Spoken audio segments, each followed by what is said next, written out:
This is really paradise on earth. In the classical gardens that were built over 1,000 years ago, there's a lot of history here. And you know, these gardens are sort of hidden within the city's walls. Why are they hidden?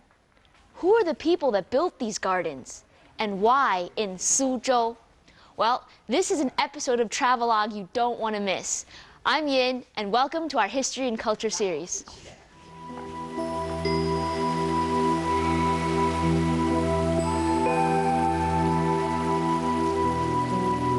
Open your eyes to Suzhou, a city in the southeast of Jiangsu province. Located near Taihu in the west, the Yangtze River in the north, and trespassed by the Grand Canal, the history and culture of Suzhou is tied to the water. Suzhou's crisscrossing waterways gave it the name the Venice of the East since ancient times. Today, Suzhou is a city that preserves its awe-inspiring scenery. Running streams, small bridges, waterside houses, elegant Kunqu opera, and the most characteristic of Suzhou, the classical gardens, which are listed in the UNESCO World Heritage List. In fact, the entire city looks like one big garden in itself.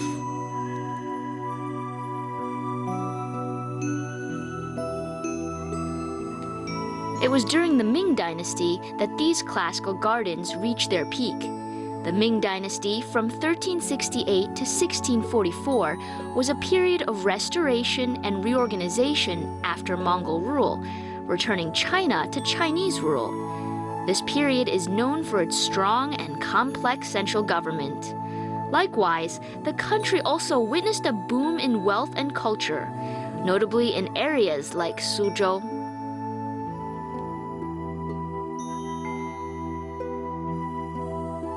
The classical gardens we have today have had an international influence.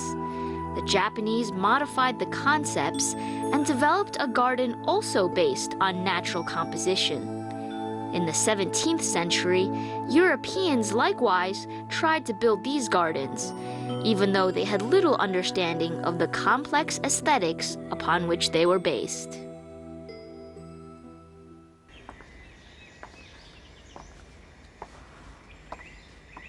The humble administrator's garden, magnificent. But who owns this place?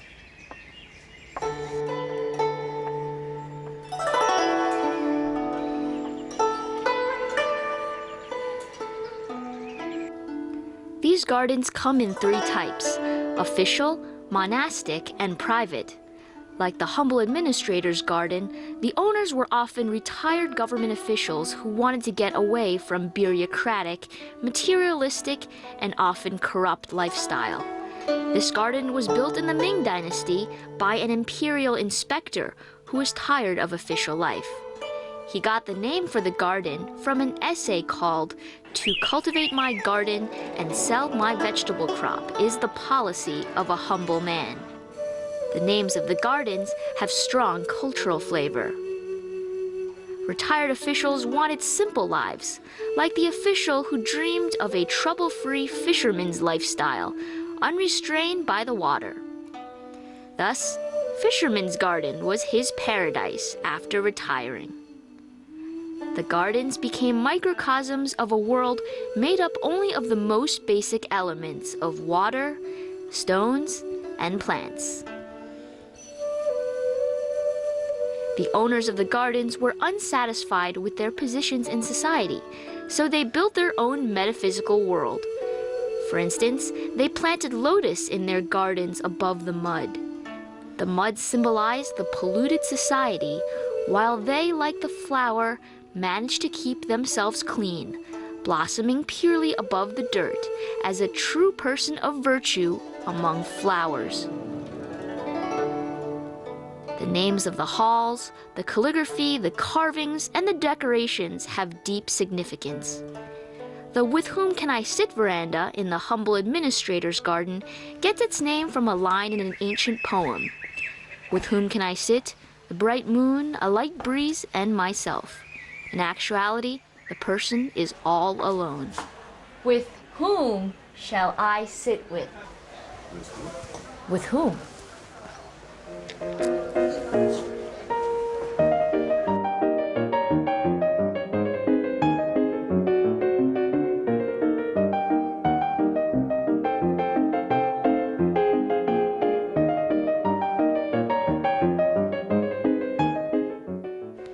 The perfect person.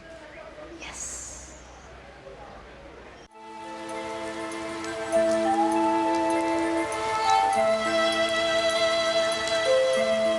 This serene, simple environment draws us back to the Ming Dynasty, when the owner stood under this listening to the rain pavilion on a misty day as he sipped his tea and felt the world before his eyes call out his own emotions.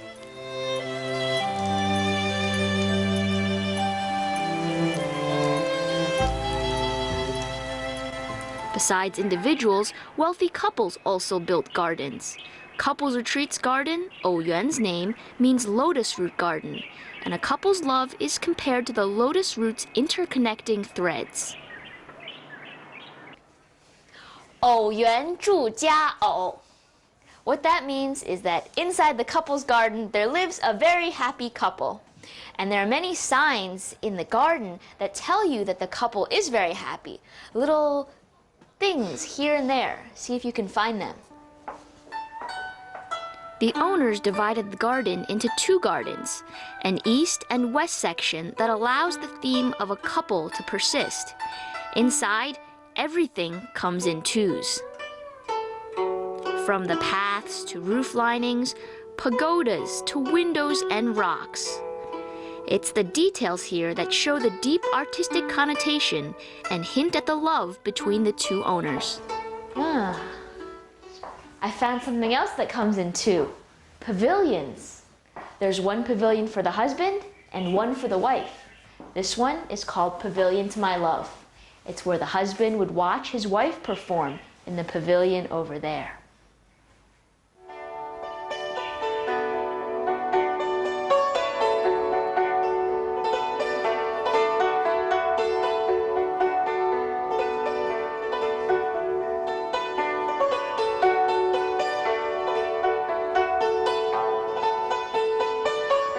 So why did these people decide to construct the classical gardens in Suzhou? With its captivating natural environment, mild climate, and location along the fertile Yangtze Delta, Suzhou was the perfect choice. Advanced economics, developed handicrafts, and the silk trade allowed it to support a booming culture. During the Ming and Qing dynasties, Suzhou was so prosperous, even commoners could place bamboo or stones in their yards. The literati flocked here, bringing an aura of erudition and artistry. Many of the scholars who succeeded in the official examination were also Jiangsuers, returning to their hometown after their retirement. Gradually, excellent craftsmen gathered in Suzhou, drawing even more people with the classical garden dream.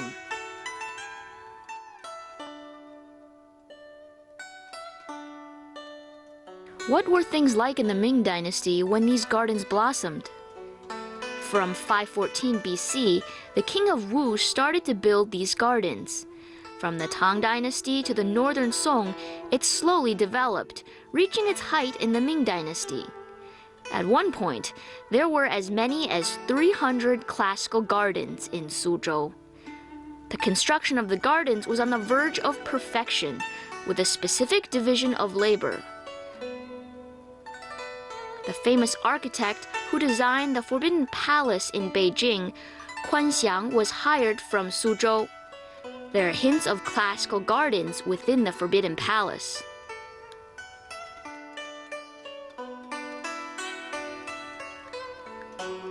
There was also a study on the construction of the gardens, and two of the most representative works were written in the Ming Dynasty. 原野 by Ji Cheng and 常物志 by Wen Zhenheng.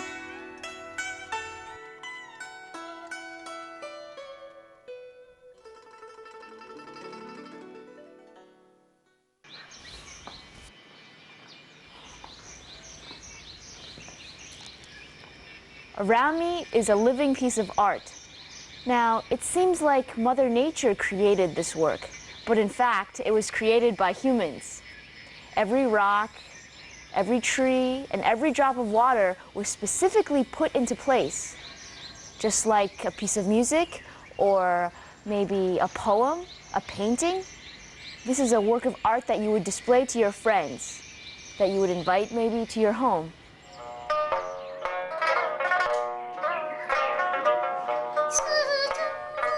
Just like you would invite someone to enjoy music, you would welcome them to savor your beautiful garden. However, building a garden was not something everyone could do. There are specific guidelines that must be followed.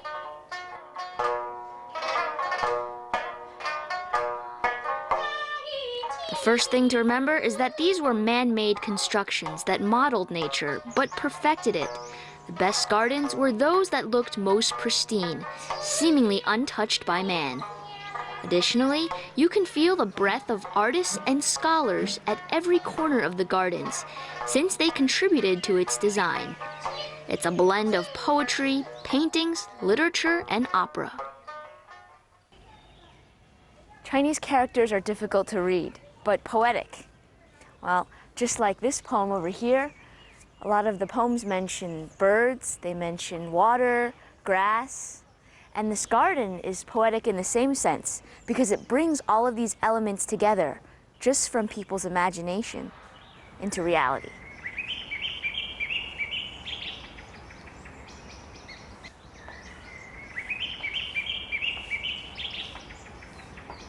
With the design contribution of scholars, like one of the four great scholars, Wen Zhengming's participation in the humble administrator's garden, gardens turned into art themselves with a poetic nature.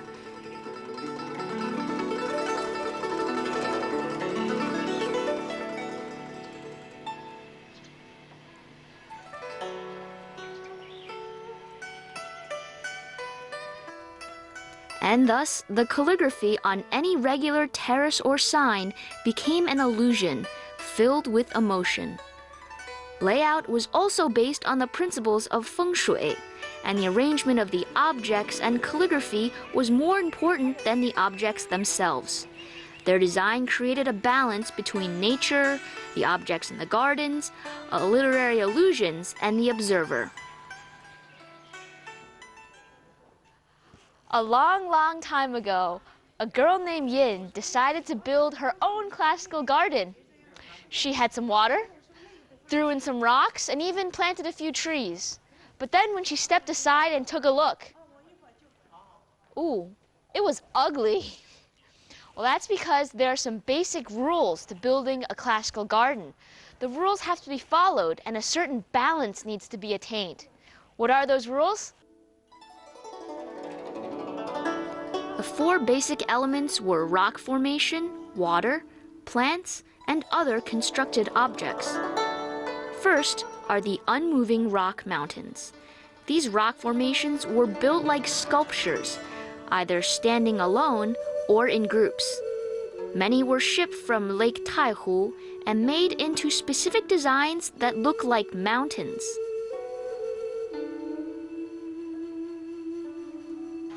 Water was another crucial element, sometimes making up over half of the size of the garden. The flowing waters contrasted sharply with the solid mountains and added to the natural feel. Many objects would be constructed based on the water's flow direction, the reflection of the sky and other objects in the water, and the sound of the ripples. Plants and flowers were chosen for their symbolic meanings as well. There were also literary associations. The shortest distance between point A and point B is a straight line. Well, maybe this bridge wasn't created with that in mind, because you can see it's filled with twists and turns, a zigzag pattern. That is a part of the culture in Suzhou's classical gardens. And also, if you think about the paths, they're all the same. The windows also partially hide what's behind them. Everything is hidden, obscure, or sort of veiled.